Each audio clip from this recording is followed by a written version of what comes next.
Hello guys, welcome back to my channel. So, this episode ng video na to ay tutulungan ko naman kayo doon sa mga taong gustong makapag-aral pa. Especially doon sa mga working student and sa mga OFW na gustong mag-aral habang nagtatrabaho sila or nasa ibang bansa sila, no? So, ako po ay isang estudyante ng eskwelahan na ito and parang nagiging scholar na din nila ako dahil nga ako yung parang pinaka-referral nila. So sa mga estudyante, marami na po akong napa-enroll ng mga estudyante dito. And take note lang po na ang school po na to is pribado. So ibig sabihin private po ito, no? And kailangan mayroon po tayo tinatawag na tuition. May mga tuition po ito. So private school po siya. So pwede siya doon sa mga estudyante na gustong nilang makapag-aral, yun nga lang wala silang oras dahil nagtatrabaho nga sila. Pero meron silang pambayad. So kaya nga ako ay ginawa ko yung video na to is para matulungan ko din kayo kung paano nga ba mag-enroll. Usually doon sa mga gustong makapag-enroll ng makapagtapos ng college. So guys, yung course nga pala ng school na to is usually sa akin kasi ang tinitake ko is Bachelor of Elementary Education.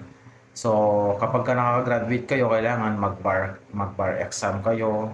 So required po yon just in case na mag-a-apply po kayo sa mga public schools, no? And meron din tayong course na mga Bachelor of Secondary Education, major in English, Science, Math, Filipino, MAPE, yan.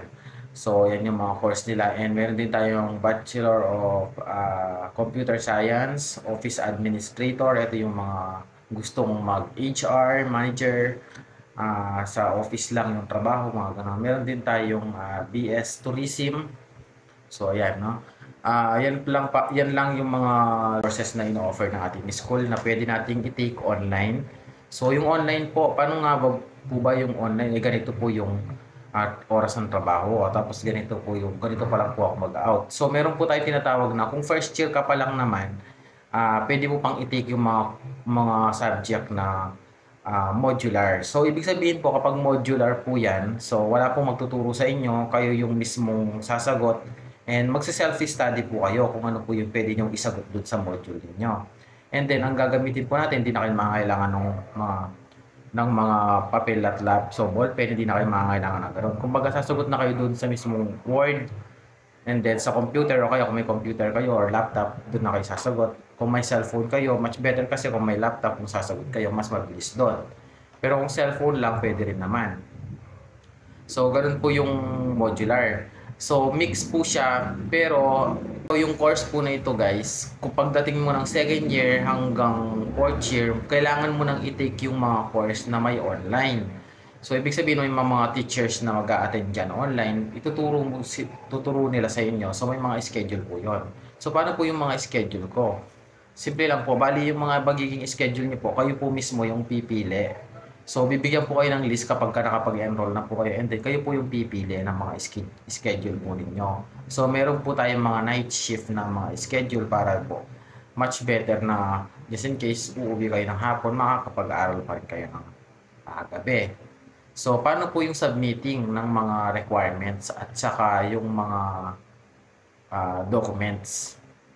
So, unang-una kapag binigyan na kayo ng list at naayos nyo naman yan, no, pwede nyo po yan ipadala through LBC. So, kung malapit din naman kayo at gusto nyong tignan yung mismong school, pwede rin naman, pumunta lang po kayo sa school para mag-submit ng requirements. So, magkano po ba yung enrollment fee dito? Nasa 2,000 to 2,500 po. Ililess po yun sa tuition nyo na 12,000 per semester.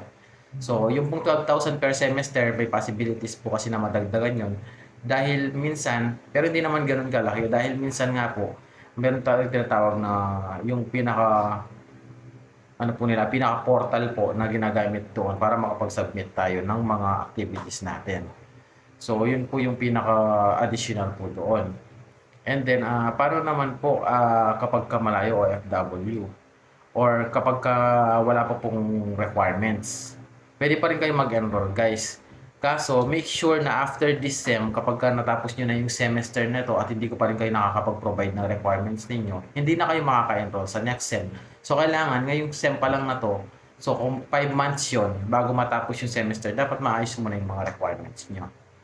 So, kailangan makapag-submit na kayo ng mga requirements nyo. Ipapadala lang po yung mga requirements through LBC.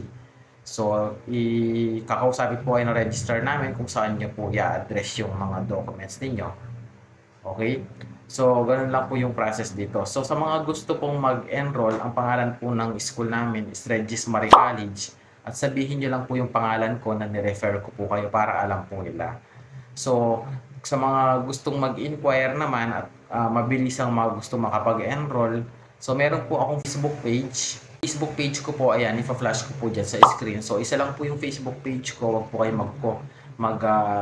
mag-entertain ng ibang tao. So, just in case po, i-message nyo lang po ako dyan. And hindi po ako kumukuha ng bayad. Hindi po sa akin magbayad. No? Meron po akong taong i-assign sa inyo, si Sir Christian.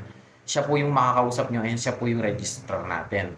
So, si Sir Christian po yung makakausap ninyo. Siya po yung mag-e-enroll po sa inyo. So, may mga pipilapan po kayo doon. Okay? So, meron din po mga designated na bank account yan kung saan po kayo magbayad at saka sa GCash. So, wag po basta-basta magbabayad. So, hopefully nakatulong po ito sa inyo sa mga gusto mag-aral kahit malayo po kayo, OFW, working student. So, i-grab nyo na po. Napakadalang lang po ng mga napakadalang lang po magbigay ng opportunity ng mga ganitong school. Kaya i-grab nyo na po.